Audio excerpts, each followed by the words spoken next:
请听韩语节目。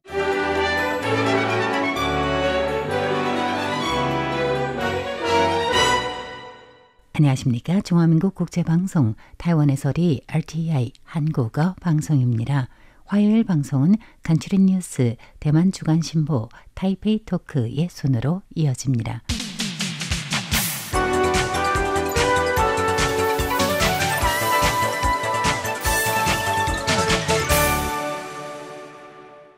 간추린 뉴스 오늘의 주요 소식입니다. 중화미국 총통부는 라이칭더 총통이 3군 통수의 신분으로 국방, 외교, 양안, 국가안보 관련 부처 수장을 소집하여 오는 18일 타이페이 총통부 청사에서 중요 국가 안보 정세 전담 브리핑 회의를 진행한다고 밝혔습니다.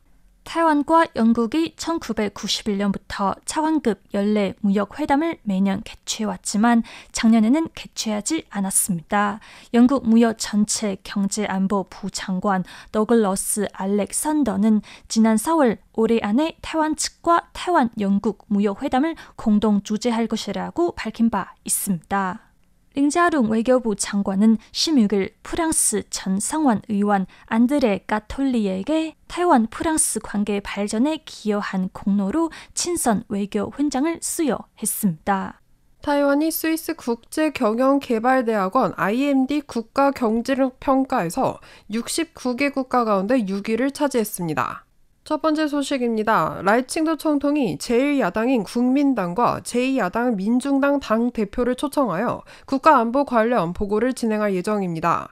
거야회 총통부 대변인은 16일 브리핑을 통해 중요 국가안보 정세 전담 브리핑 회의는 오는 18일 총통부 대예당에서 진행될 예정이며 이는 타이완에서 처음으로 총통이 3군 통수의 신분으로 국방, 외교, 양안, 국가안보 관련 부처 수장을 소집하여 야당 당대표에게 중요 국가안보 정세에 대한 브리핑을 보고하는 것이라고 밝혔습니다. 고 대변인에 따르면 야당 수장들은 오는 18일 해당 회의에서 각각 국방부로부터 중국 군사 확장과 국군의 대응 처리, 외교부로부터 글로벌 정세 도전과 우리나라 외교 전략, 대륙위원회로부터 현재 중국 정세와 양안 관계의 도전, 국가안전국으로부터는 중국의 혼합전 위협과 국제 대응 등에 대한 보고를 받습니다. 고 대변인은 최신 국가안보 정세 보고를 통해 국가가 직면한 중대한 위협과 관련 중대 대책을 야당 수장들이 즉각 파악할 수 있게 돕고 더 나아가 국가가 각종 도전에 직면할 때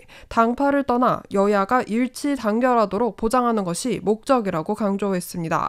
아울러 회의 내용이 고도로 기민하기 때문에 이번 브리핑 회의는 비공개로 진행된다고 고 대변인은 전했습니다. 타이완 영국 무역회담은 타이페이와 런던에서 번갈아 개최됩니다. 마지막 회담은 2023년 11월 런던에서 열렸으므로 다음 회담은 원칙적으로 타이페이에서 개최됩니다. 영국 통상부는 적절한 시점에 관련 일정을 발표할 계획이지만 16일 타이완 경제무역회담이 이달 말 이전에 열릴 수 있을지 묻는 중앙통신사의 질문에 말을 아꼈습니다.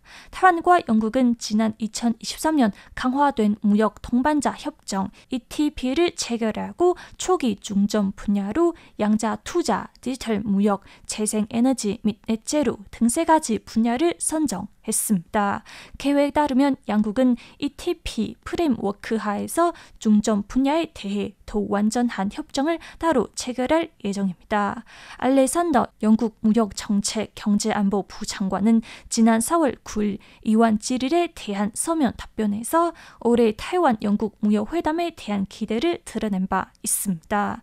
그는 영국은 타이완과 협력하여 현재 영국 타이완 ETP의 3대 기둥인 양자 투자, 디지털 무역, 재생에너지 및 내재료를 발전하고 있다며 무역회담과 ETP는 영국과 타이완 간의 튼튼한 비공식 관계를 되받침하는 데 도움이 될 것이라고 언급했습니다.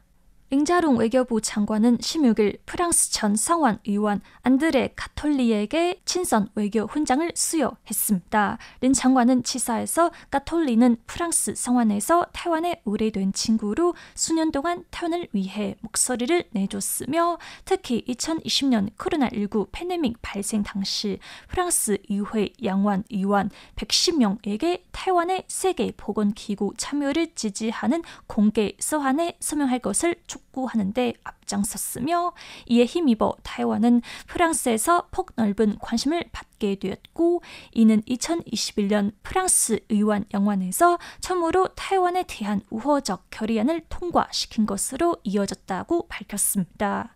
이외에도 카톨리는 친타이완 프랑스 의원들과 협력해 2023년 프랑스가 타이완 해협의 자유항행권을 계속해서 수호할 것을 재확인하는 7년 건군법을 통과시키도록 촉진했으며 또한 2020년 대중국 국제의회 영매의 프랑스 공동의장으로 재임하는 동안 프랑스 의원들에게 대중국 국제의회 영매의 다양한 이니셔티브에 참여할 것을 촉구하였다며 타이완 프랑스 관계 심화에 기여한 카톨린에게 외교부를 대표해 진심 어린 감사를 전하며 앞으로도 카톨린이 영향력을 발휘하여 타이완과 프랑스의 성병 관계를 더욱 돈독히 하기를 바란다고 링 장관은 말했습니다.